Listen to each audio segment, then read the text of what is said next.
तिमिरान्धस्य ज्ञानाञ्जनशलाकया चक्षुरुन्मिलितं येन तस्मै श्रीगुरुवे नमः। नमो महावदन्याय कृष्णप्रेमप्रदायते कृष्णाय कृष्णचैतन्यनाम्ने गौरत्विषे नमः। हे कृष्ण करुणा सिंधु दीन बंधो जगतपते गोपेश गोपिका कांत राधा कांत नमोस्तुते। तप्त कांचन गौरांगी राधे वृंदावनेश्वरी वृषभानुसुते देवी प्रणमामि हरिप्रिये। तवैवास्मि ना जीवामि त्वया विना इति विज्ञाय राधे त्वं नय मां चरणान्तिकं।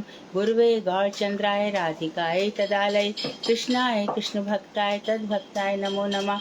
वांशाकल्पतरुभ्यश्च कृपा सिन्धुभ्येव च पतितानां पावनेभ्यो वैष्णवेभ्यो नमो नमः।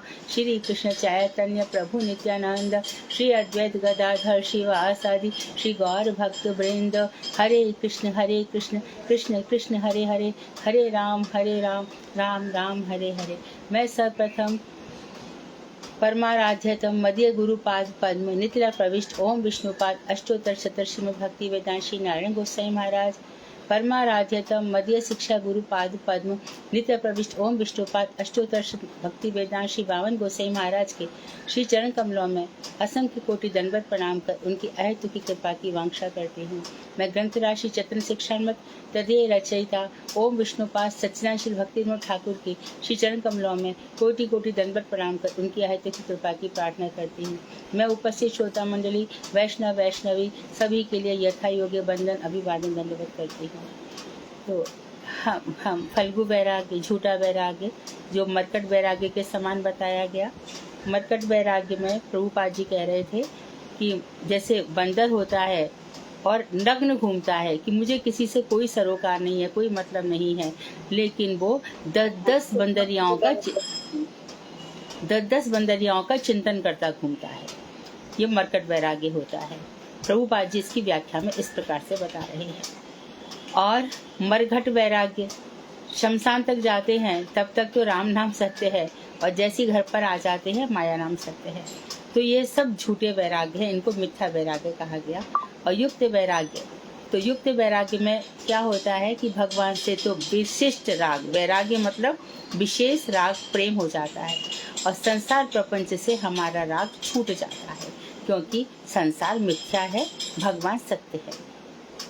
जिनसे हमें प्रेम या घृणा ये सब कुछ जो कुछ भी हो रहा है हमें संसारिक, वो हमारे पिछले जन्म के जो हमारे क्रिया कर्म है वही हमारे सामने आए हैं मूर्त रूप में, हमारे कर्म मूर्त रूप में आए हैं। तो ये जो हृदय के 6 विकार हैं, काम क्रोध मद लोभ मोह ईर्ष्या, किसी से हमें काम, किसी से क्रोध, किसी के ऊपर अभिमान, किसी के प्रति लोभ, धन के प्रति लोभ, किसी से हमें ईर्ष्या हो जाती है, ऐसे। तो ये जो 6 विकार हमारे अंदर के शत्रु हैं, पहले इनको जीतना है। उसके बाद जो उपदेशामृत में बताया गया, वाच्य वेगम, मनोवेगम, जिह्वा वेगम, उदर वेगम, उपस्थ वेगम, ये सब जो 6 प्रकार के वेग हैं उनको शांत करना है। तो पहले हमें जो शारीरिक और आंतरिक इनको जीतना है। इसके बाद जब ये सब चीज़ समझ में आ जाती है तो हमें ये समझ में आ जाता है कि इंद्रियां हैं, ये बाहर की तरफ भागती हैं, इनका काम ही बाहर की तरफ भागना है, इनको हमें समेटना है विषयों से। क्योंकि जो विषय हमें दिखाई दे रहे हैं कि इनका सुख भोग है, वास्तव में ये सब विषय झूठे हैं। विषयों के विषय एकमात्र श्री कृष्ण हैं, वही हमारे विषय हैं। तो ये हमारा स्थूल शरीर से जो हमारा परिचय वो हो जाता है। फिर सूक्ष्म शरीर, मन बुद्धि चित्त अहंकार, जहाँ पे हम समझते हैं कि चित्त के जो अधिष्ठाता हैं वासुदेव हैं। तो जो आत्मा का धर्म है वो है भगवान श्री कृष्ण से प्रेम। यही पूरे बात का सार है। तो जब ये चीज़ें हमें समझ में आ जाती हैं कि हमारे चारों तरफ और कुछ नहीं है, हमारे क्रिया कर्म ही चारों तरफ मंडरा रहे हैं, तो हमें युक्त सच्चा वैराग्य हो जाता है। तो युक्त वैराग्य में हमने कल जहाँ से पढ़ा था, आज हम पेज 88 पे पढ़ रहे हैं कि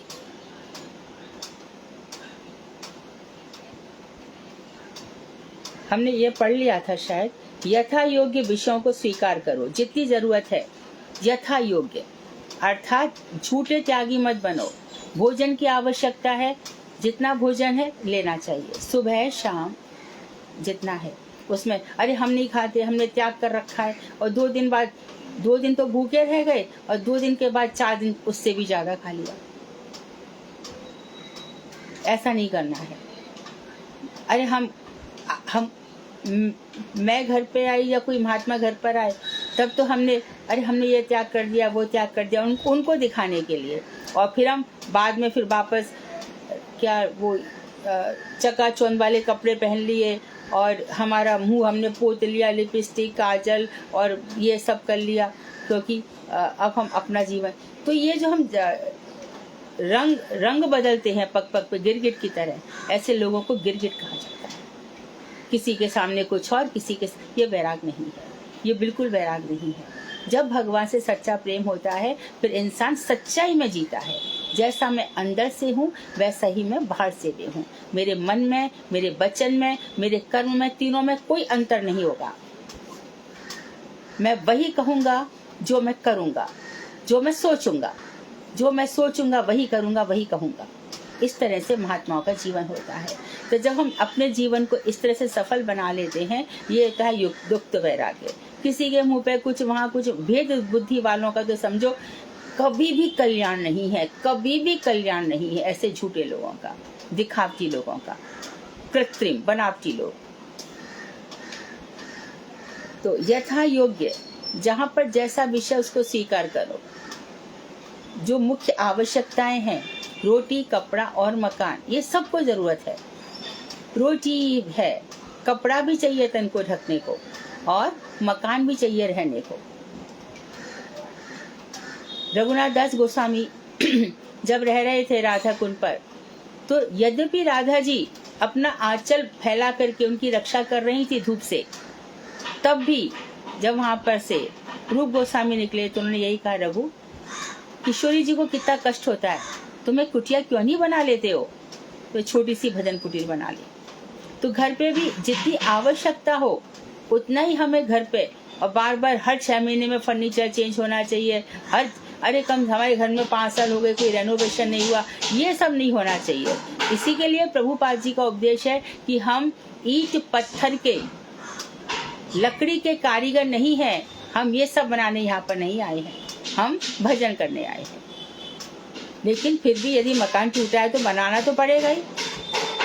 तो जो यथा योग्य विषयों को स्वीकार करो।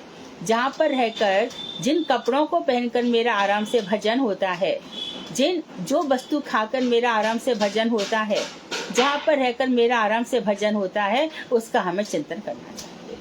देह यात्रा, संसार यात्रा का निर्वाह ठीक से होना चाहिए।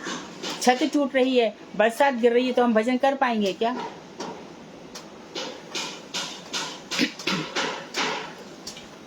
और इसी प्रकार से भूखे पेट ना भजे गोपाला, ले लो अपनी कंठी माला। बहुत भूख लग रही है, पेट सिम, देखो जन्माष्टमी हो या एकादशी हो या और इस तरह से नरसिंह चतुर्दशी आएगी अभी, उनमें हम जब उपवास करते हैं तो भगवान हमें शक्ति देते हैं, भगवान हमें शक्ति देते हैं और हम लोग कर सकते हैं, हमारा ये हो सकता है। लेकिन जब हम खाली दिखावे के लिए कर रहे हैं तो हमारा नहीं हो सकता। तो इस बात का ध्यान रखा जाना चाहिए कि हमारी हर वस्तु के, हर पदार्थ के केंद्र भगवान श्री कृष्ण हैं। उन्हीं के लिए हमारा सब कुछ है, हमारा रहना, खाना, पीना, सोना, सब कुछ कृष्ण के लिए है। तो बता रहे हैं इंद्रिय प्रीति के लिए विषयों को ग्रहण नहीं करना चाहिए। इंद्रियों की तृप्ति के लिए विषयों को ग्रहण मत करो, इंद्रियों की संतुष्टि के लिए नहीं। अरे आज खूब अच्छा सा खाने को मिल जाए, आज अरे बहुत दिन ऐसा खाते, जो ऐसा नहीं, इंद्रिय तृप्ति के लिए नहीं।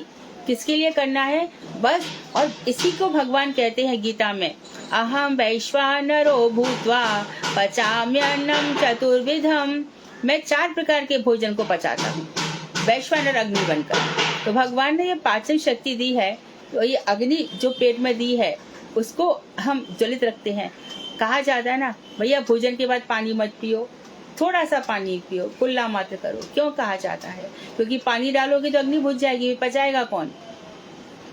तो धर्ममंत्री वैद्य है, उन्होंने बताया भी कि ऐसे ऐसे करके रहना चाहिए, ऐसे ऐसे करके जीना चाहिए। तो सब विषयों में हमें युक्त रहना चाहिए। तो इंद्रियों की संतुष्टि के लिए नहीं। यदि कोई, देखो आंख कोई सुंदर स्त्री है, अरे भैया चलो फिल्म देखने चले, बड़ी सुंदर सुंदर हीरोइन है, उनको देख, ये इसमें हम मर जाएंगे, बिल्कुल हमारा पतन ही हो जाएगा। बिल्कुल इंद्रियों की तृप्ति के लिए नहीं, आंख कान म्यूजिक सुन ले नहीं, हमारे तो जब भी सुनेंगे भगवान श्री कृष्ण का नाम ही सुनेंगे। तो इस तरह से हम इंद्रियों को पवित्र करते हैं, और कृष्ण को छोड़ करके यदि हम विषयों को ग्रहण करते हैं तो हमारा पतन स्वाभाविक है, और हमें ऐसा नहीं करना चाहिए, बल्कि कृष्ण के साथ आत्मा संबंध स्थापित करने के लिए जितनी आवश्यकता हो उतनी ही मात्रा में विषयों को ग्रहण करना चाहिए। इसलिए महात्मा कैसे होते हैं? देखो, विद्यार्थी के 5 लक्षण होते हैं। क्या होते हैं?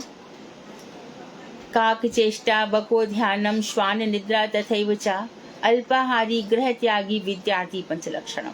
जो साधक होता है, काक की चेष्टा, जहाँ से भी कथाएं मिले, जहाँ से भी बढ़िया बढ़िया सुंदर सुंदर, जैसे कि एक भौरा होता है, हर फूल से संग्रह कर लेता है, उसी प्रकार से, और बगुले के समान ध्यान, अर्थात उतना ही सोना है जितनी आवश्यकता है। ध्यान हमारा भक्तिमय रहना चाहिए, सब कुछ करते हुए। ये व्यक्ति आया है, इससे बात करना है, तुरंत अपने आप में आ गए, यहाँ पे मुझे ये काम करने जा रहा है, कर लिया, फिर अपने बिल्कुल कृष्ण के चिंतन में आ गए।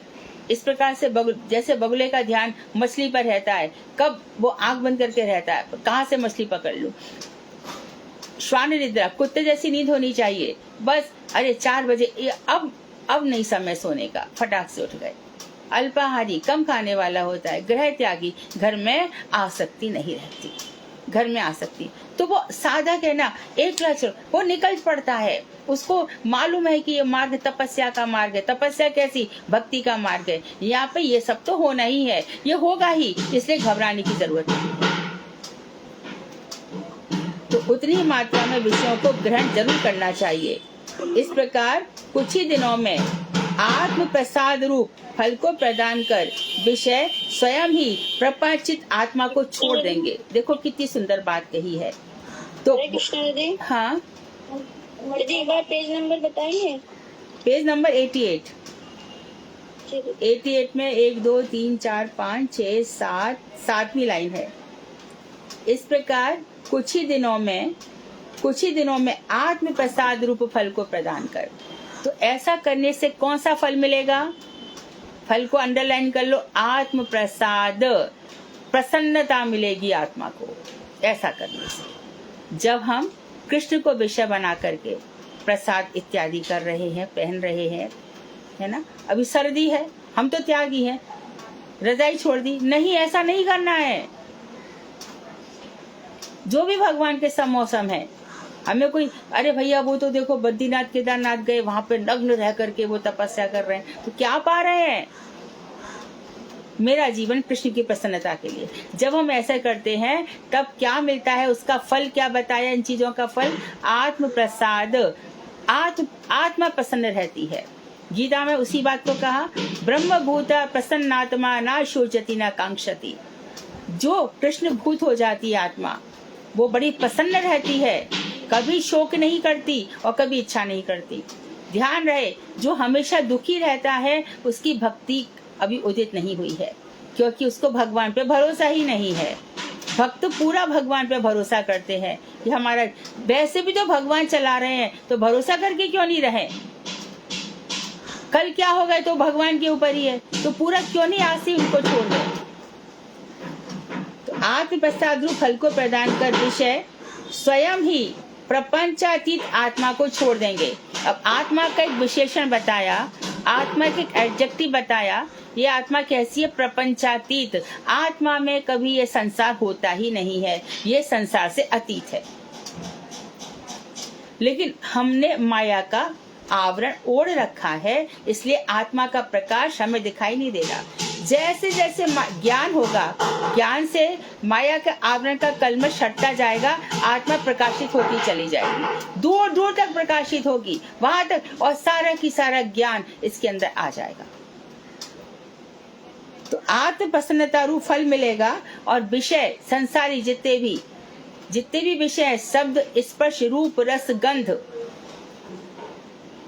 इन सब को, ये सब हमारी आत्मा को छोड़ देंगे। क्योंकि उन्होंने देख लिया आत्मा प्रकाशित हो गई है, अब हमारा यहाँ पर स्थान नहीं है, ये भग जाते हैं। जो चीजें हमें इतनी पीड़ित करती हैं महात्माओं को तो नहीं करती हैं, वही तो बात है, क्योंकि उनका भजन है। उनको काम क्रोध लोभ मोह ईर्ष्या बिल्कुल प्रताड़ित नहीं करते, हमें पग पग पे करते हैं। सीता जी जाएंगी दंडकारण्य वन में, अनुसुईया जी मिल जाएंगी। सीता जी का इतना अधिकार है, अनुसुईया भी उतनी बड़ी बरदात्री है। क्या कहा उन्होंने, सीता ये ले, आज के बाद न तुम्हें भूख लगेगी और ना तुम गारा शरीर कभी मलिन होगा, तुम दिव्य रहोगी। ये ज्ञान है, ज्ञान ऐसा ही बना देता है इंसान को। कृष्ण का भक्त सर्वत्र पूजनीय हो जाता है, सर्वत्र उसको सम्मान मिलता है। क्यों? भक्ति का तेज, सचमुच ये युक्त वैरागी हो गए तब।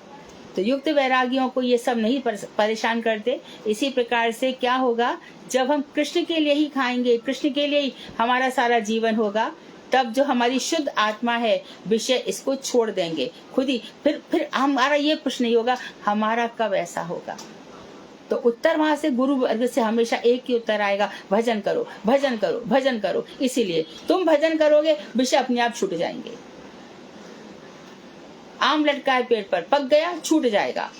तो तुम्हें किसी से प्रश्न ही नहीं करना होगा, ना तुम्हें किसी से यह कहना पड़ेगा कृपा करो कृपा करो। कृपा नाम प्रभु करेंगे। जिन नाम की तुमने शरण ली है वो नाम तुम्हारे ऊपर हमेशा कृपा करेंगे।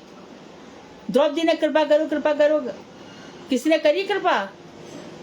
नाम प्रभु ने कृपा करी। हे द्वारकाधीश चले आओ। तो जरूरत नहीं है बहुत दीनहीन बनने की, महाराज महाराज महाराज, दीदी दीदी दीदी, नहीं, कोई जरूरत नहीं है। तुम अपने अंदर इतने शक्तिशाली बनो। तो इस लाइन को बहुत अच्छे से समझ लें कि जब हम सब कुछ कृष्ण के लिए करेंगे तो आत्मा सुप्रसिद्ध रहती, आत्मा प्रसन्न हो जाती है, और फिर कुछ ही दिनों में विषय हमें स्वयं ही छोड़ देते हैं, क्योंकि आत्मा शुद्ध है, उस पर प्रपंच अटैक करते ही नहीं है। आगे कह रहे हैं, घर बार शरीर पुत्र परिवार तथा समाज आदि को कृष्ण संबंधी जानने से वे सभी युक्त वैराग्य के उपकरण हो जाते हैं। फिर इनको हमें छोड़ना नहीं है। घर बार भगवान श्री कृष्ण ने जैसा दिया है। श्री कृष्ण का घर क्या है? अरे कुछ घर नहीं है, गीता में कहते वो अनिकेत हैं, अनिकेत हैं, अर्थात जिनका कोई घर नहीं है। और क्या है वो? यदि है तो श्रीनिकेत, राधा जी का हृदय उनका धाम है। तो ये घर बार जहाँ पर मेरे ठाकुर जी हैं, ये ठाकुर जी का घर है। यहाँ की झाड़ू मेरे ठाकुर जी के घर की झाड़ू लगा रही हूँ, ठाकुर जी की सेवा, ठाकुर जी का भोजन करा रहा हूँ, उनको वस्त्र पहना रहा हूँ। ये सब पूरा घर बार, ये शरीर ये किसके लिए है? ये शरीर मुझे भजन के लिए मिला है। और नहीं तो इतना चिंतन है, इतना चिंतन है, इतनी सारी बीमारियों का, अरे ये बीमारी हो गई मुझे, जब मत पढ़ो ये सब, जब बीमारी आएगी तब सामना किया जाएगा। जो चीज होगी डरो मत, कल्पना मत करो, सामने आएगा तो उसको फेस करेंगे। परंतु उन्हीं को पढ़ करके दिन रात मोबाइल खोल लिया, अरे मुझे ये हो गया, मुझे ये हो सकता है, ये हो सकता है, ये करना चाहिए, और बस फॉरवर्ड कर रहे हैं, ये सब कर रहे हैं। बिल्कुल नहीं, कोई जरूरत नहीं है। जब आएगा सामने देखा जाएगा। अभी तो भजन के लिए शरीर है, फिर भजन भी तो कुछ करेगा कि नहीं करेगा? भजन भी कर रहे हो और पूरा कृष्ण को समझे भी नहीं। सर्वान धर्म सर्व धर्मान त्यज, सब कुछ छोड़ दे, मैं हूं ना। तो इस तरह से है। तो घर बार, ये शरीर, पुत्र परिवार, ये पुत्र पुत्री भी मुझे किस लिए मिले हैं? ये सब भगवान के दास दासी हैं।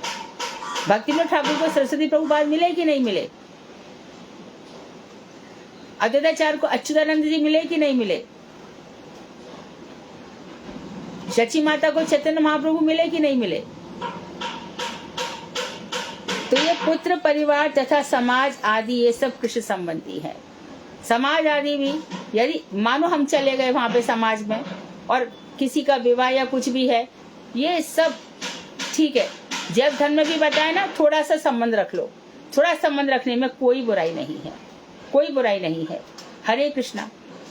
तुम जहाँ पे जाओगे वहां पे हरे कृष्णा ही तुमको सुनने को मिलेगा, क्योंकि तुम्हारी पहचान ऐसी हो चुकी है। हृदय से कहीं भी नहीं जाना है, हृदय कृष्ण का ही है। तो समाज भी ये सब कृष्ण संबंधी जानने से वे सभी हमारे लिए छोड़ने नहीं है, बल्कि युक्त वैराग्य के उपकरण है। Charity begins at home. पहले घर से वैराग्य की शिक्षा लो। घर पर रहकर भी क्या मेरे मन में ये भाव है कि ईंट पत्थर का घर मेरा नहीं है, ये जो पुत्र पुत्री है ये मेरे लिए सब भगवान के, ये पहले घर से सीखो। तो बाहर सब में कृष्ण नजर आएंगे, किसी के प्रति अपराध ही नहीं होगा, किसी के प्रति हमारी बुद्धि खराब ही नहीं होगी। तो शरीर बाहर भी निकलेंगे तो शरीर की नहीं, बस मंदिर भी जाएंगे, जो प्रसाद मिल गया खा लेंगे, जो वैष्णव सेवा मिल गई वो कर लेंगे, धाम में बार बार लोट-पोट लगाएंगे, प्रणाम करेंगे, तो सब कुछ कृष्ण संबंधी हो जाएगा। फिर ये उपकरण, तो ये शरीर हमें फिर बुरा लगेगा जब मानो हम धाम में जा रहे हैं, वहाँ लोट-पोट कर रहे हैं, इन्हीं पैरों से चल रहे हैं, इन्हीं आंखों से ठाकुर जी के दर्शन कर रहे हैं, इन्हीं सब कुछ कर रहे हैं, तो ये शरीर तो काम कर, ये शरीर साधन बना कि ये शरीर हमारे लिए बेकार हुआ।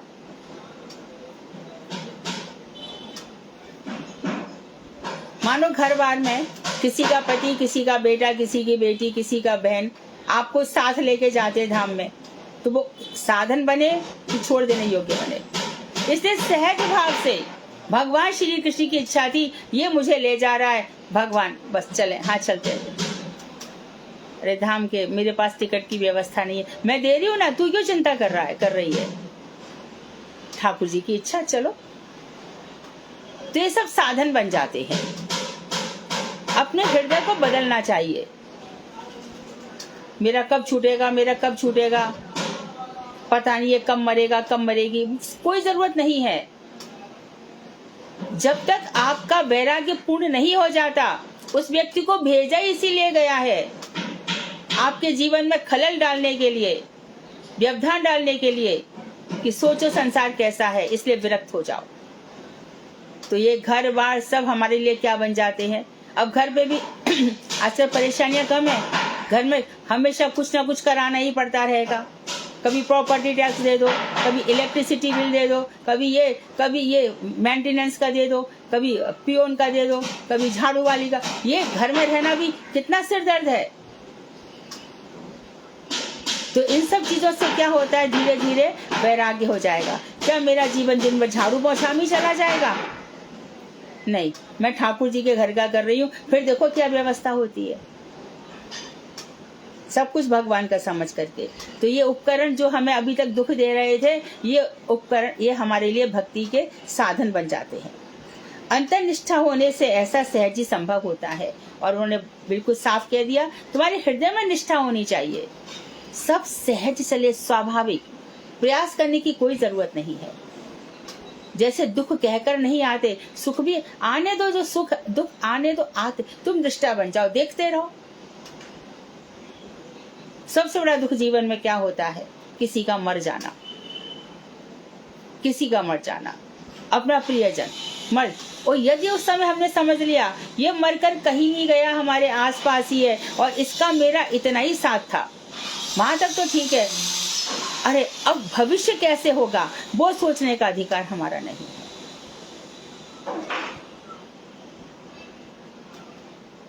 उससे हमें यही समझाना है कि भजन करो, तो भजन करने वालों को तो सब ठीक हो जाता है, सब अच्छे से हो जाता है।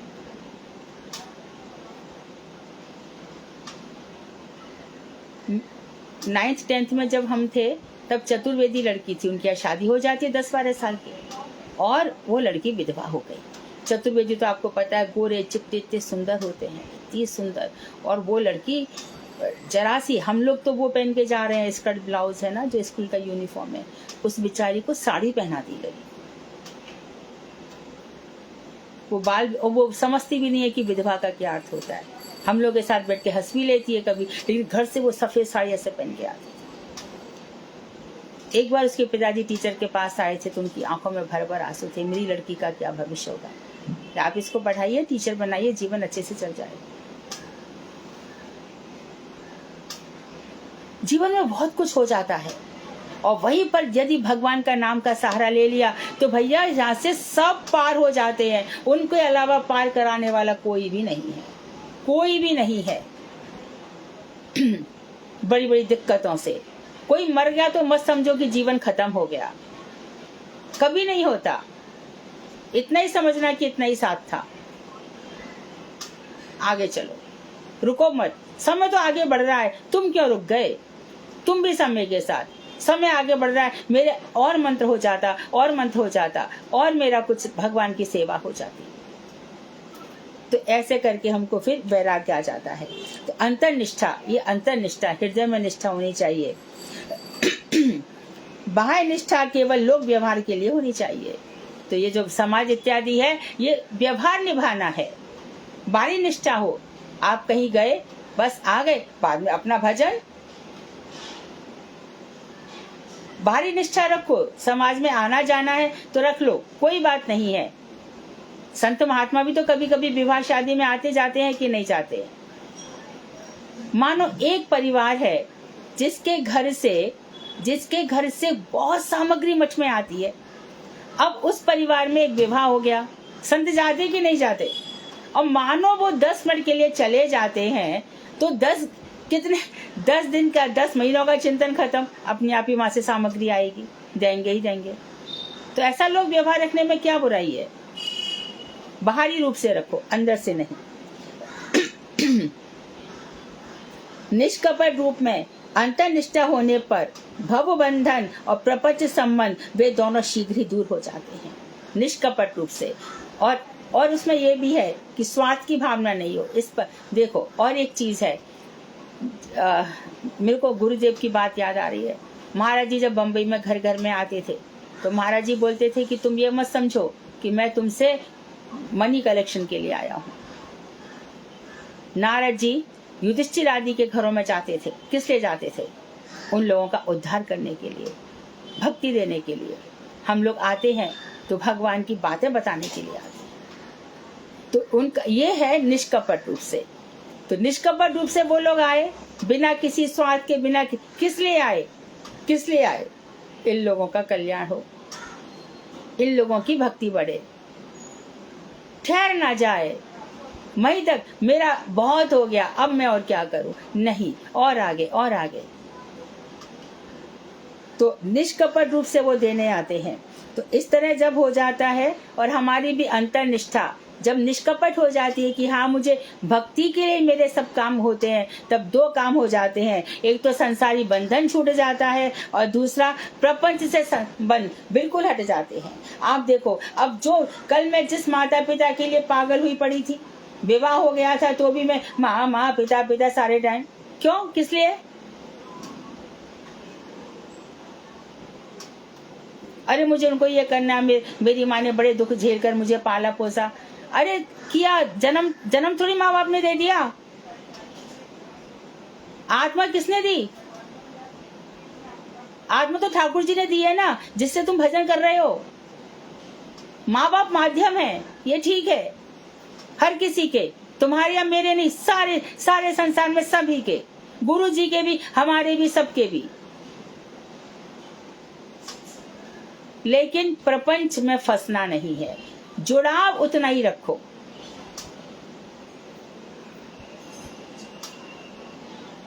मर गए 13 दिन तक रोना पड़, क्यों रोना पड़ेगा भैया? नहीं, जरूरत नहीं है।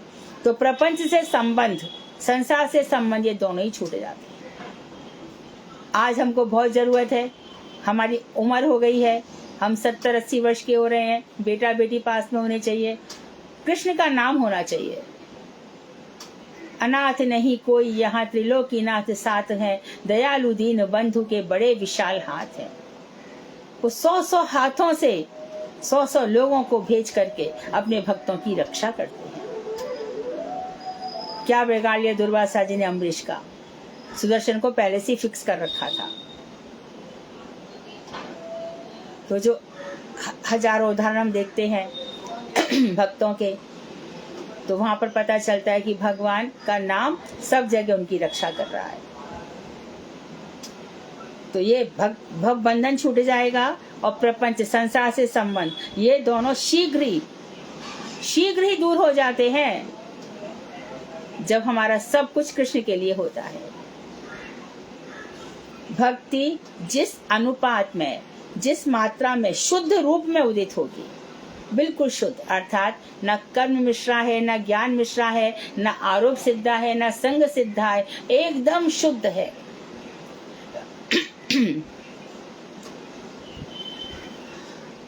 थोड़ी चीज आई, भगवान को अर्पण कर दी और हमने सोचा भक्ति हो गई, और वापस में फिर हम भोग करने लग गए खूब। थोड़ी चीज आई, मिठाई आ गई, ठाकुर जी को अर्पण कर दी। अब मिठाई तो मुझे बहुत अच्छी लगती है, खाते चले गए, खाते ही चले, खाते कुछ होश ही नहीं है। ये भोग बुद्धि है।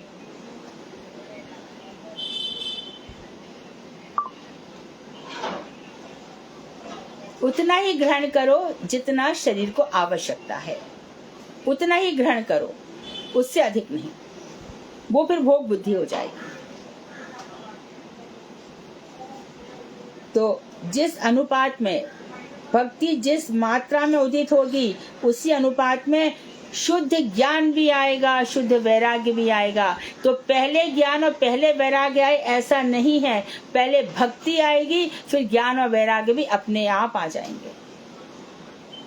आज के बाद ध्यान रख ले हमेशा, भक्ति विनोद ठाकुर ने बताया है कि पहले ज्ञान और पहले वैराग्य की आवश्यकता नहीं है, पहले भक्ति। और भक्ति का अर्थ क्या है? भज सेवायाम, कृष्ण की सेवा, कृष्ण नाम की सेवा, वही भक्ति है। भक्ति और कुछ भी नहीं है, ये स्वरूप सिद्धा भक्ति है। जो कुछ होगा कृष्ण के लिए ही होगा। तो जब आ जाएगा तो ज्ञान भी उदित होगा और वैराग्य भी आ जाएगा। सच्चा वैराग्य इसी को कहते हैं। फिर वो दिखावटी नहीं होगा। मुझे इससे चिढ़ है तो इसके घर मैं नहीं गई, अरे भैया आजकल हम भक्ति में हमें नहीं अच्छा लगता इसके घर जाना, और वहीं पे हम बेटा बेटी के कुछ हुआ तो उसके घर चले गए। कहाँ वैराग्य है बताओ? दिखावटी वैराग्य से खुश नहीं होते भगवान। साइमल्टेनियसली आपको अपने परिवार से भी वैराग्य है, समाज से भी वैराग्य, तो आप सचमुच वैरागी माने जाओगे। अनासक्ति योग की शिक्षा दी है द्वितीय अध्याय में भगवान ने। तू अनासक्त भाव से सब कर।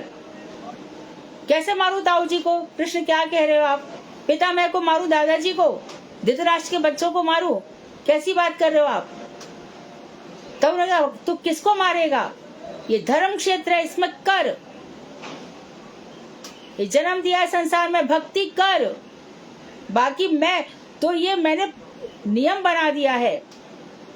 भक्ति आएगी तो तेरे को ज्ञान भी आएगा ही आएगा, और ज्ञान आएगा तो वैराग्य भी आएगा। यदि ये दोनों दिखाई नहीं दे रहे तो समझो भक्ति नहीं है। अपनों से प्रेम और दूसरों से दिखाओगे भक्ति, ऐसा नहीं है। पहले अपनों से, दूसरे तो दूसरे हैं ही। सम दर्शन बनना है, सब में भगवान का दर्शन करना है, एक जैसा, एक प्रकार से।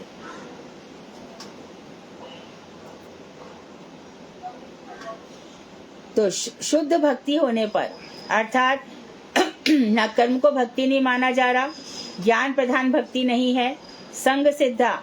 अब मानो कोई फूल चढ़ा, फूल के अंदर कभी कभी कीड़ा भी तो होता है ना, वो भी चढ़ गया तो क्या वो कीड़ा तर जाएगा? हम किसी के साथ मठ में गए, उतनी देर तो संग में ताली बजा ली धीरे धीरे, और देखते रहे चारों तरफ, यहाँ क्या हो रहा है, मठ कैसा बना है, कौन क्या पहन रहा है, क्या।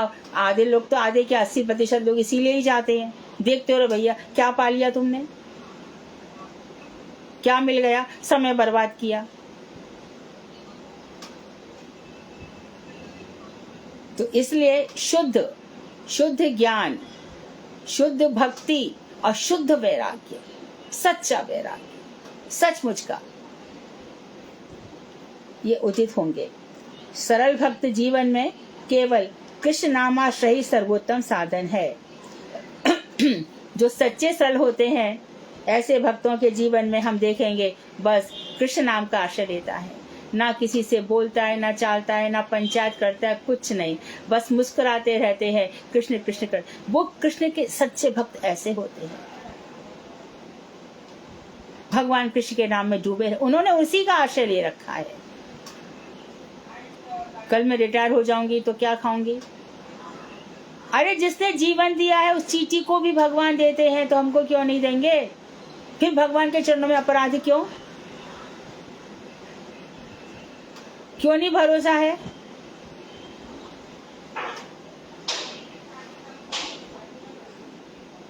सूरदास अंधे थे, कौन उनका जीवन चला रहा था? तो भगवान का अर्थ ये नहीं है कि धन धान दे दे। दारा सुत लक्ष्मी पापी के भी होए, पापी को भी मिल जाता है ये धन इत्यादि, तो क्या कर लोगे इससे? संत समागम हरि कथा यह दुर्लभ है। तो ध्यान दो, सत्संग साधु संग के लिए हृदय में उत्कट लालसा होनी चाहिए।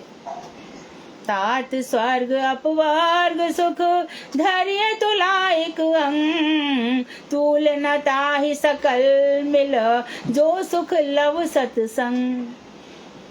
लव मात्र के सत्संग में हे प्रिय, स्वर्ग अपवर्ग मोक्ष इत्यादि के सारे सुखों को एक तराजू में रख दो और एक तराजू के पल्ले में सत्संग रख दो। इतनी सी भी बराबरी नहीं हो सकती 1 ग्राम की भी। तो आत्मा की जो परम शांति है, अनंत शांति है, जो कृष्ण के शरण में होती है, वो शुद्ध भक्ति से होती है। और यही शुद्ध ज्ञान है क्या कि हमारे श्री कृष्ण सारे देवताओं के भी परम देवता है, सारे ईश्वरों के भी परम ईश्वर है। ईश्वराः परम कृष्णाः सच्चिदानंद विग्रहः अनादिरादि गोविंदः सर्व कारण कारणम।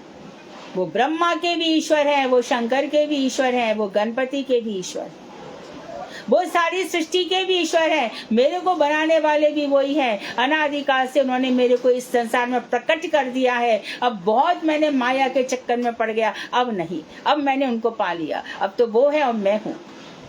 किशोरी जी हैं, ललिता जी हैं, अष्ट सखियां हैं, ये धीर समीर है, ये यमुना का किनारा है। यहाँ पे वनमाली हमेशा विराजित रहते हैं। मेरा हृदय ही वन है। तो सरल भक्त जीवन खाली नाम के आश्रय पर चलता है। श्रीमन महाप्रभु जी ने सनातन गोस्वामी को इस विषय में शिक्षा देते हुए कहा, भजनेर मध्य श्रेष्ठ नव विदा भक्ति, कृष्ण प्रेम कृष्ण देते धरे महाशक्ति, तार मध्य सर्वश्रेष्ठ नाम संकीर्तन, निरपराधे नाम लइए पाए प्रेम धन। चरितामृत की अंत्यलीला में कह रहे हैं कि भजन के मध्य में जो भजन किया जा रहा है, उसमें जो भक्ति के 64 अंग है, उनमें सबसे जो श्रेष्ठ अंग है वो नव विधा भक्ति है। श्रवण कीर्तन स्मरण वंदन पाद सेवन सख्यम आत्मनिवेदन दास्यम, जो नव विधा भक्ति है ये सर्वश्रेष्ठ है। और फिर बता रहे हैं कृष्ण प्रेम और कृष्ण देते धरे महाशक्ति। कृष्ण प्रेम में और कृष्ण, इन दो नामों में महाशक्ति है। कृष्ण से प्रेम हो जाता है नाम से। तो जब नवविधा भक्ति में क्या हो जाता है, कृष्ण ही विषय है। श्रवण कृष्ण का, कीर्तन कृष्ण का, स्मरण कृष्ण का, दास्य कृष्ण का, सख्य कृष्ण का, आत्मनिवेदन कृष्ण का, सभी कुछ कृष्ण का है। और कृष्ण ये महाशक्ति धारण कर रखे हैं। और जैसी कृष्ण में महाशक्ति है ना, इसी प्रकार से नाम में भी महाशक्ति है। सेम तार मध्य सर्वश्रेष्ठ नाम संकीर्तन। तो नवविधा भक्ति में सबसे बढ़िया जो श्रेष्ठ है वो 3 रह जाते हैं, श्रवण कीर्तन स्मरण। और इसमें भी जो कीर्तन है, सर्व विजयते श्री कृष्ण संकीर्तनम, श्री कृष्ण ही सर्व जगह विजयी होता है।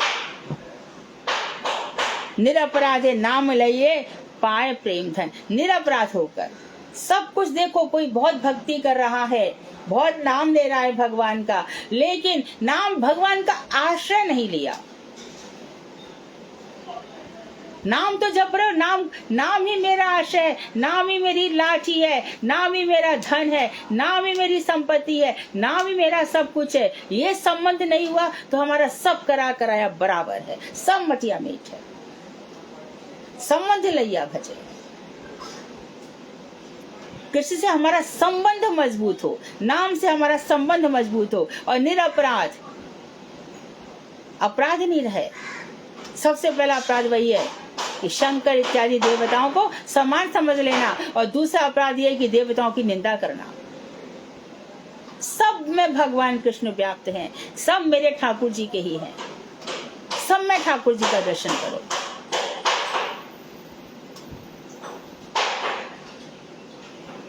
तो निरपराध है नाम लैले पाए प्रेम धन, तो उस समय फिर प्रेम रूपी संपत्ति प्राप्त हो जाती है।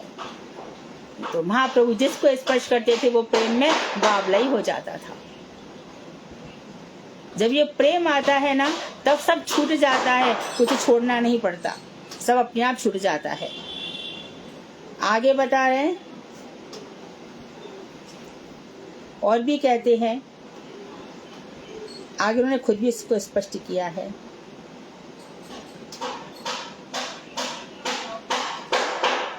तो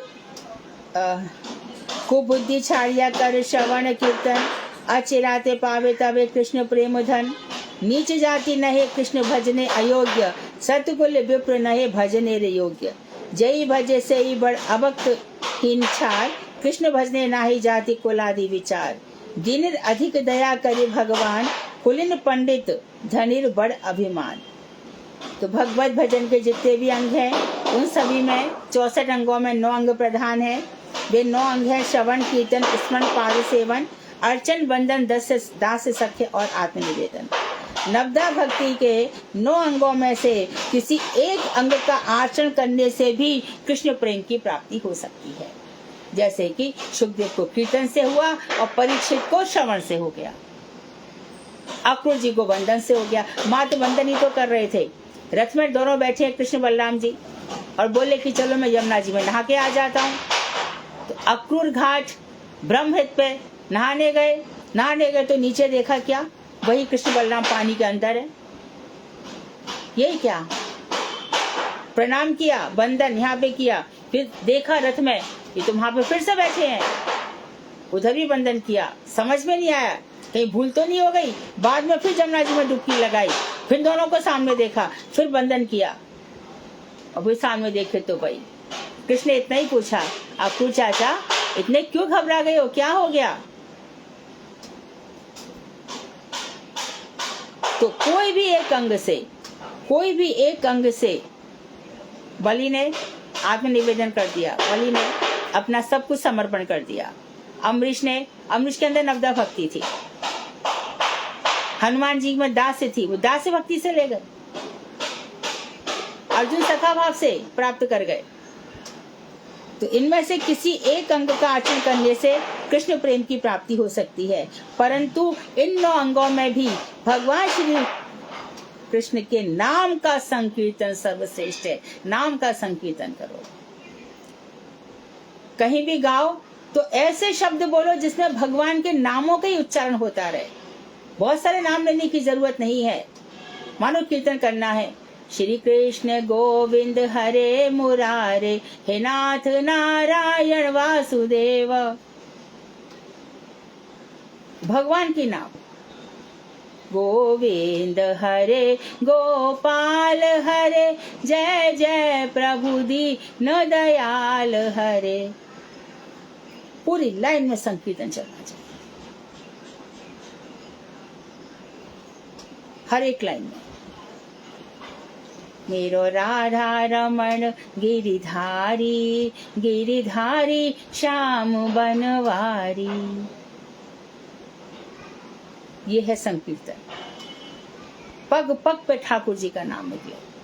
बहुत सारे बोलों के बीच में एक कुछ नाम आया, एक लाइन कुछ और बोल दी तब नाम आया, तो वो नाम संकीर्तन नहीं हुआ। नाम संकीर्तन का अर्थ है नाम की धारा बह रही है, एक के बाद एक नाम हो रही है।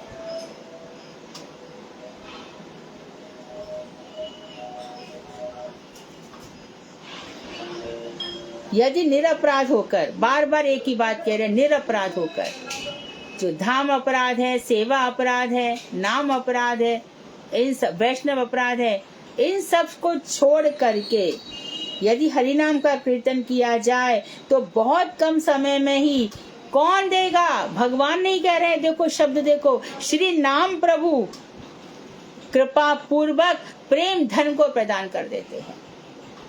नाम प्रभु जो हम सुबह उठ करके रात तक जप रहे हैं, क्यों जप रहे हैं? अरे कल तक तो हम इतना ही जपते थे, आज हम और जप रहे हैं, इसका मतलब हृदय में प्रेम का अंकुर फूट गया है। अब तो कृष्ण ही अच्छे लगते हैं। फालतू का संसार जाने समझ में ही नहीं आता था। और संसार करता क्या है? अपनी सेवा करवाता है। जो भगवान से हमको हटा रहा है वो किस लिए हटा रहा है? मेरी सेवा कर। कौन है तू? क्या है भैया? किस संबंध से तू मेरा क्या बन गया? अकेले आए अकेले जाएंगे। हर जन्म में हम अकेले हैं। किसी से डरो मत, घबराओ मत। कोई रुलाए तो रो दिए, कोई हंसाए तो हंस दिए, किसी ने जरा सी 2 मिनट प्रेम कर लिया तो प्रेम में पागल हो गए।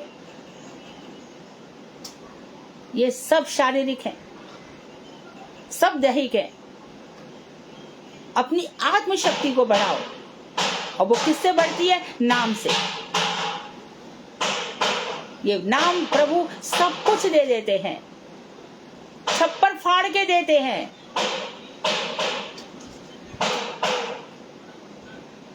सुदामा को कुछ भी फर्क नहीं पड़ रहा था, उसकी पत्नी सुशीला को लगी हुई थी।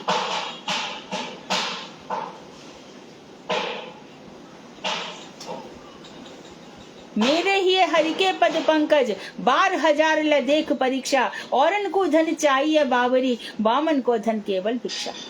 चल तो रहा है हमारा जीवन, क्या मांगे और किससे क्या मांगे? दाता एक राम, भिखारी सारी दुनिया। पैसे वाले तो अपने घर के, हमको कुछ दे रहा है क्या? कोई जरूरत नहीं है किसी की भी फ्लैटरिंग करने की, कुछ भी जरूर। अपने सबसे पहले तुम अपने आप को महान समझो। त्रिनाद भी सुनिश्चित रहेंगे, परंतु किसी के आगे झुकने की कोई बात नहीं कही गई है शास्त्रों में, कहीं नहीं कही गई है। भजन कर रहे हो, साधारण हो तुम लोग, भजन किया है ना, कृष्ण के आगे झुक रहे हैं। कृष्ण भक्त वैष्णवों के चरण पकड़ेंगे बार बार। क्यों? किस लिए पकड़ रहे हैं? कृष्ण प्रेम प्राप्ति के लिए। उनके चरणों में भगवान की भक्ति है, क्यों नहीं मिल सकती है? वैष्णव क्या नहीं कर सकते हैं? माधुर कादम्बरी उठा लो, उसमें लिखा हुआ है कि जो भक्ति है उसको 99.9% वैष्णव ही देते हैं।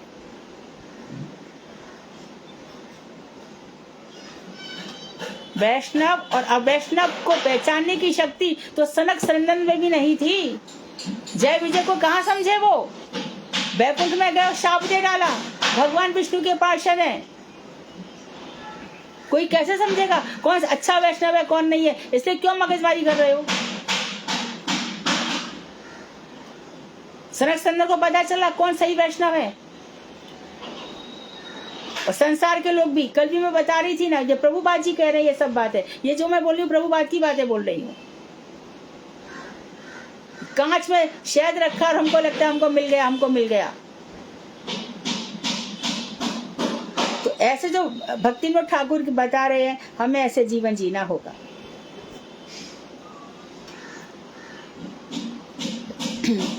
तो नाम का संकीर्तन सर्वश्रेष्ठ है। हरि नाम का कीर्तन करने से अल्प समय में, बहुत कम समय में ही श्री नाम प्रभु कृपा पूर्वक प्रेम धन को प्रदान करते हैं। अतएव कुबुद्धि अर्थात बुरी बुद्धि वाले, जिनकी बुद्धि खराब हो गई है, अर्थात भगवान श्री कृष्ण को छोड़ करके अन्य अभिलाषाएं हैं, अन्य अभिलाष दूसरी इच्छाएं, ज्ञान कर्म आदि का सर्वतोभावेन परित्याग कर शुद्ध रूप से अर्थात शुद्ध भक्तों के पीछे पीछे हरि नाम को श्रवण करो और कीर्तन करने से शीघ्र ही प्रेम धन की प्राप्ति हो जाएगी। क्या क्या परित्याग करना है? कृष्ण को छोड़ करके अन्य अभिलाषिता शून्यम ज्ञान कर्मार्जनाव्रतम आनुकूल्येन कृष्णानुशीलनम भक्ति उत्तमा। तो ज्ञान और कर्म इत्यादि का हर प्रकार से परित्याग कर दो। यज्ञ की अग्नि जल रही है पागल के जैसे, अरे वहां तो यज्ञ हो रहा है, अरे क्या है? जपा नाम यज्ञ नाम जपो अस्मि। गीता उठा लो। जो श्री कृष्ण को हमें प्राप्त करना है वो श्री कृष्ण क्या कह रहे हैं खुद, यज्ञों में मैं जप हूं। श्री कृष्ण को पाना और श्री कृष्ण की बात नहीं मानोगे? उन्होंने कह दिया ना, यज्ञ नाम जपो अस्मि, यज्ञों में मैं जप हूं, तो जप ही करेंगे। तुम्हें पाना है, तुम जो कहोगे वही करेंगे। आपने अपनी प्राप्ति की बातें अपने ही मुख से बतलाई है। बाद में अध्याय में बता दिया मेरा भक्त कैसा होता है, कैसे रहता है।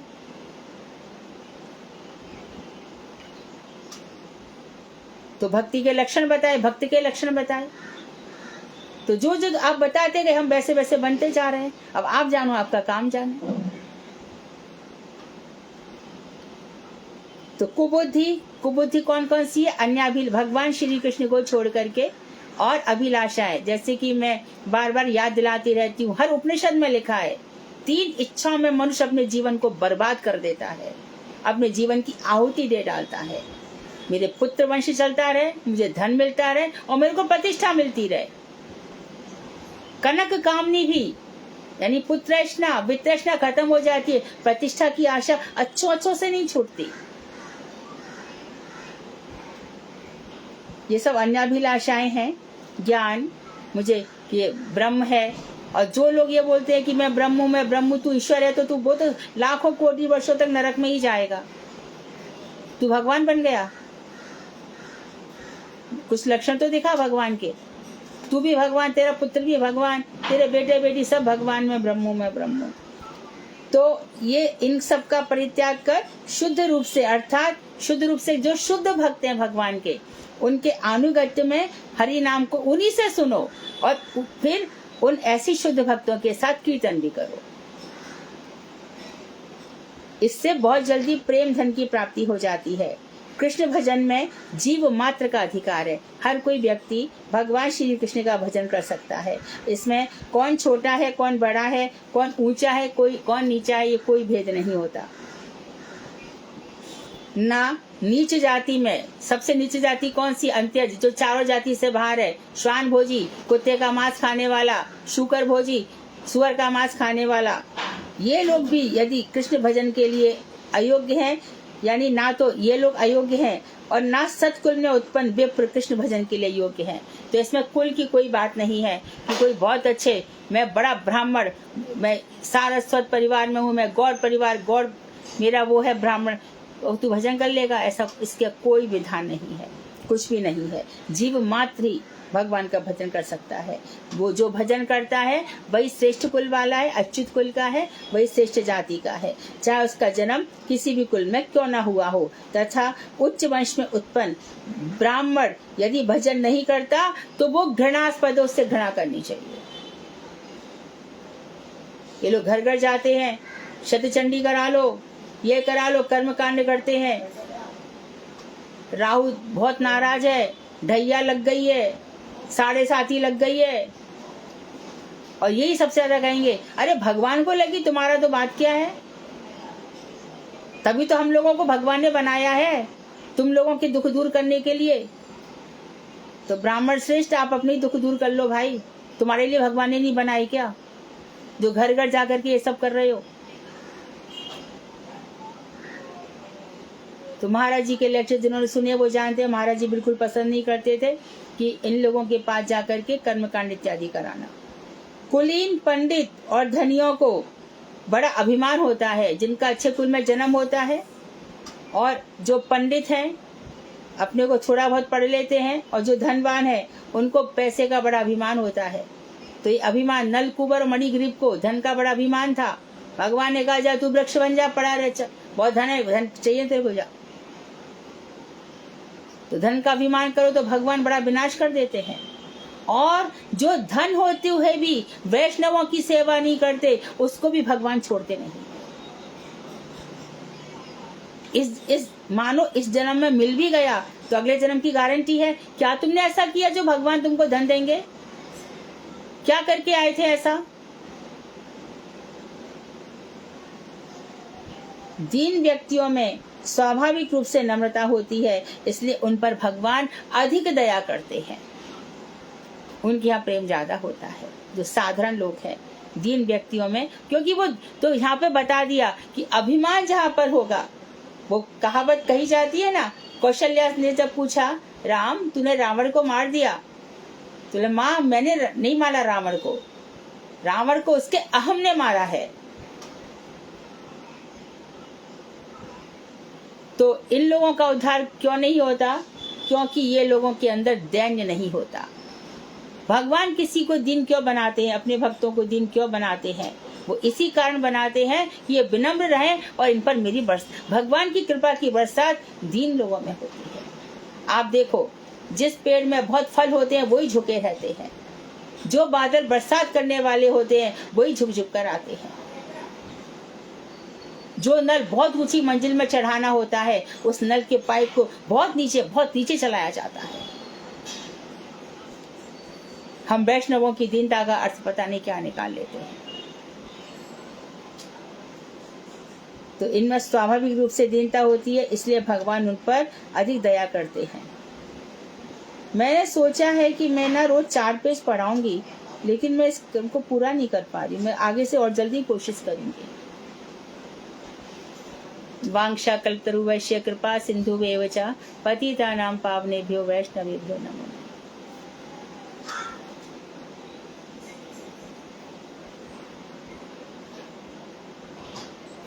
टाइम हो गया।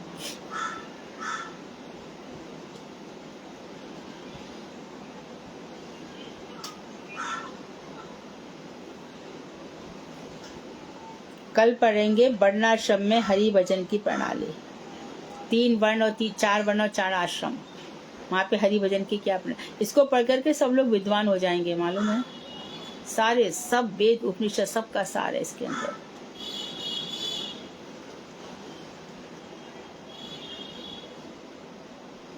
बोलो।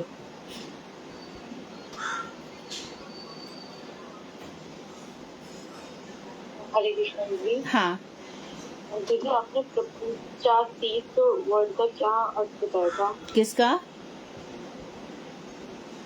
प्रपंचातीत। हाँ, प्रपंच मतलब संसार, अतीत मतलब संसार से परे। आत्मा संसार से परे है, लेकिन इस समय माया से ढकी हुई है। और जब भजन होगा, कृष्णा होगा, तब हमारा आत्मा का असली रूप प्रकाशित हो जाएगा, प्रपंच हट जाएगा। आया समझ में? समझ में आए? प्रपंच मतलब संसार। प्रपंच संसार, हाँ, माया प्रपंच कहते हैं ना, माया जगत। अतीत मतलब परे। प्रपंच से ढका हुआ, संसार से नहीं ढका हुआ। हाँ, प्रपंच से नहीं, प्रपंच से अतीत। अतीत मतलब परे। ये जो हमारी आत्मा है, अच्छा, इसका शुद्ध स्वरूप है, संसार से परे है। इसके अंदर संसार नहीं है, परंतु हमें अभी क्यों नहीं दिख रही है? क्योंकि अभी माया ने हमारे आत्मा को संसार से ढक दिया है। जब नाम होगा तब ये जो विचार है कि ये संसार में जो हम फंसे हैं वो निकल जाएगा और विषय इस आत्मा को टच नहीं कर पाएंगे। हाँ,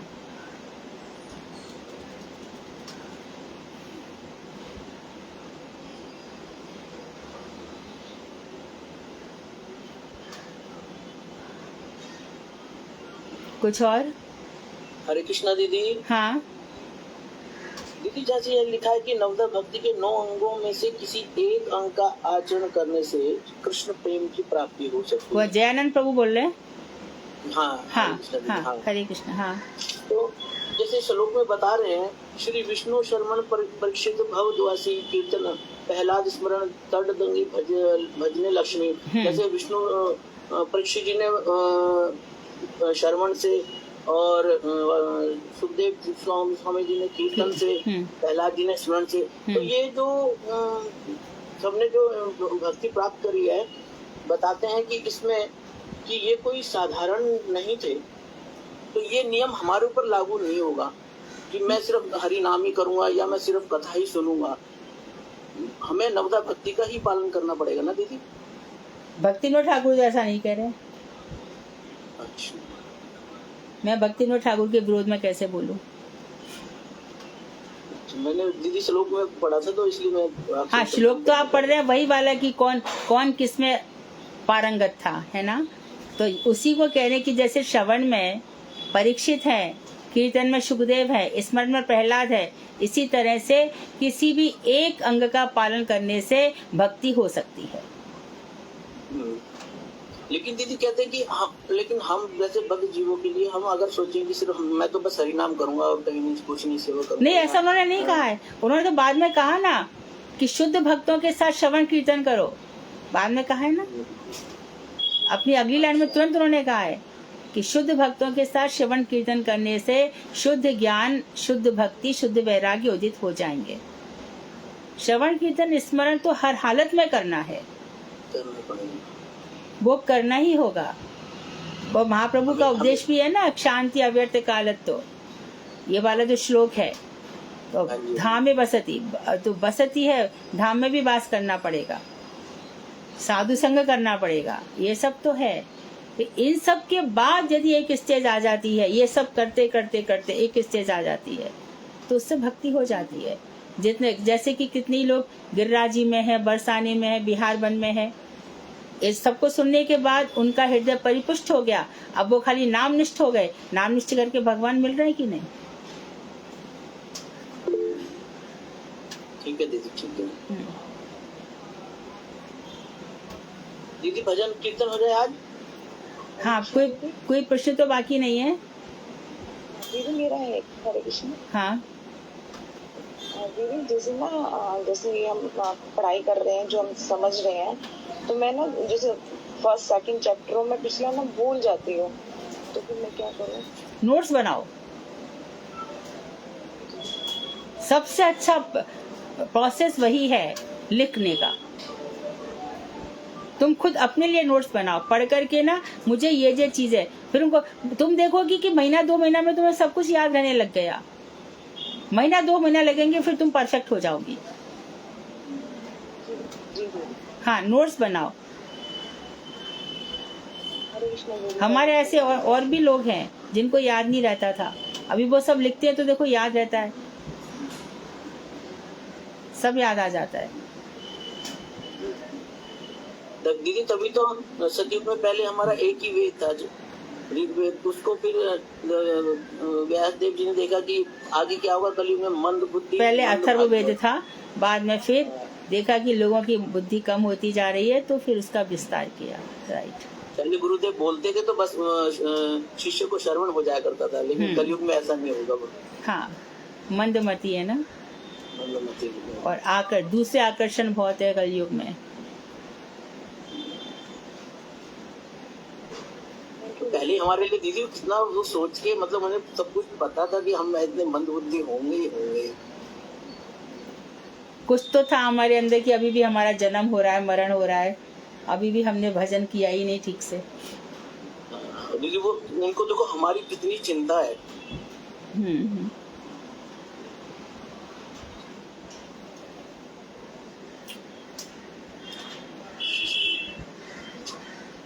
दीदी प्रेजेंट करें, कोई है? कोई और प्रश्न?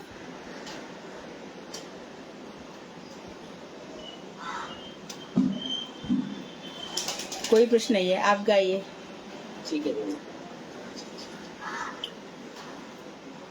मन बोल हारी बोल हारी बोल हरि बोल, गोविंद माधव गोपाल बोलो। मन बोल हारी हरि हरि बोल, गोविंद माधव गोपाल बोलो। मनेरा आनंद भाए बोलो हरि बोलो, मनेरा आनंद भाई बोलो हरि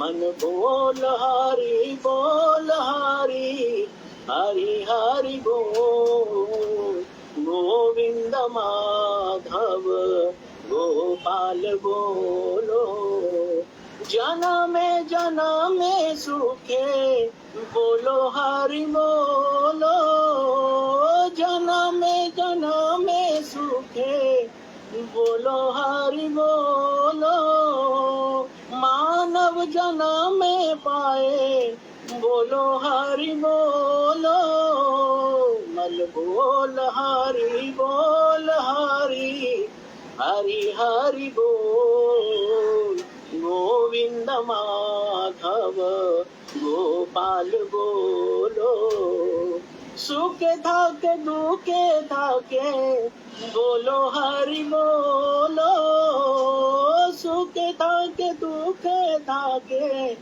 बोलो हरि बोलो संपद विपदे भाई बोलो हरि बोलो संपद विपदे भाई बोलो हरि बोलो मन बोल हरि बोल हरि हरि हरि बोल गोविंद माधव गोपाल बोलो मन बोल हरि हरि हरि बोल गोविंद माधव गोपाल बोलो कृष्णेर संसार थाकी बोलो हरि बोलो कृष्णेर संसार थाकी बोलो हरि बोलो आसक्त संग छाड़ी भाई बोलो हरि बोलो मन बोल हरि हरि हरि बोल गोविंद माधव गोपाल बोलो मन बोल हरि हरि हरि बोल गोविंद माधव गोपाल बोलो वैष्णव चरणे पड़ी बोलो हरि बोलो वैष्णव चरणे पड़ी बोलो हरि बोलो गौर नित्यानंद बोलो बोलो हरि बोलो गौर गदाधर बोलो बोलो हरि बोलो गौर अद्वैत बोलो बोलो हरि बोलो मन बोल हरि हरि हरि बोल गोविंद माधव गोपाल बोलो मनेरा आनंद भाई बोलो हरि बोलो मनेरा आनंद भाई बोलो हरि बोलो मन बोल हरि हरि हरि बोल गोविंद माधव गोपाल बोलो हरि बोल देती बहुत सुंदर, बहुत अच्छा। तो कल मिलते हैं। वांक्षा कल्पतरुभ्यश्च कृपा सिन्धुभ्येव च पतितानां पावनेभ्यो वैष्णवेभ्यो नमो नमः। हरे कृष्णा दीदी, दंडवत प्रणाम। हरे कृष्णा।